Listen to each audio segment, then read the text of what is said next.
So we commissioned Forrester in the back half of 2013 to basically do a research report on the evolution of the video industry and looking really at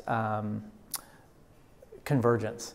And as we have been in the marketplace talking to our clients and partners, we started to hear a number of trends that we felt were starting to feel like the industry was having some of the same directional forthcomings, right? They were all kind of saying the same thing, wanting to head in a similar direction. And I think anytime that you're a company, you have to really take a step back and say, am I influencing that in those conversations? Is this truly how the market feels? So we felt it was important to kind of commission a third party that was outside of our purview to help.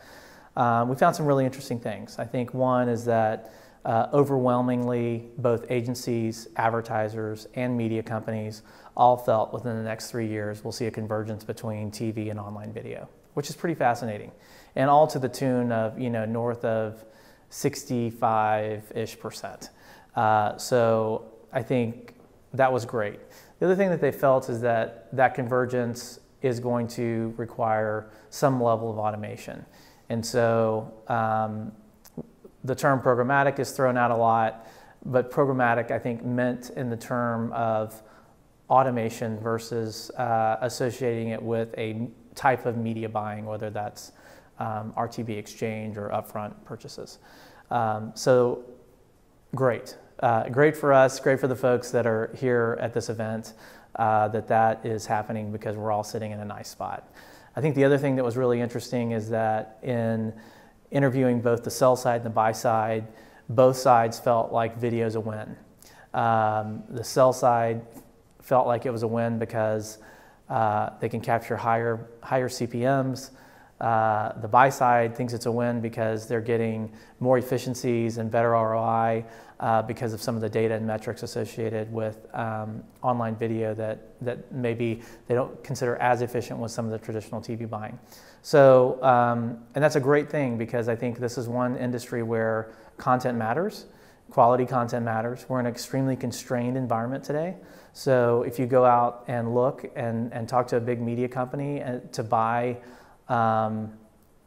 excess video inventory, in most cases, excess video inventory doesn't exist.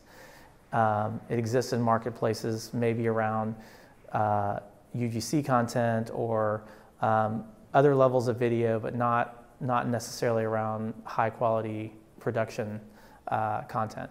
So that's great because we can't, I think in this space, necessarily have a race to the bottom like we saw in the display marketplace, because we really need we need great content, and we don't necessarily need what happened to the newspapers to happen to video. It would be a massive impact on brands for sure. And then I think the other thing that was really interesting is looking at it, what's ultimately going to matter to make it happen, what's going to shift advertisers.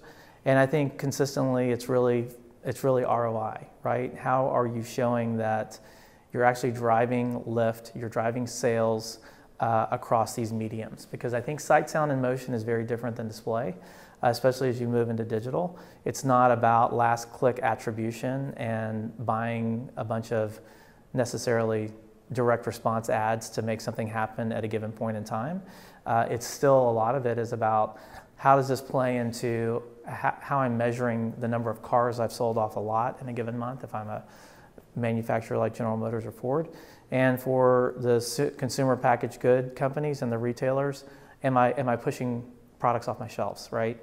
And we have to bring that together. And I think that's the complexity of what we're dealing with in this multimodal world, is that the success metrics that we're used to on television are different from digital, and online video is different from mobile, which may be different from tablet and connected TV. So effectively, we have to do a really good job of bringing together systems that can measure that output and show delivery against the KPIs of the advertiser.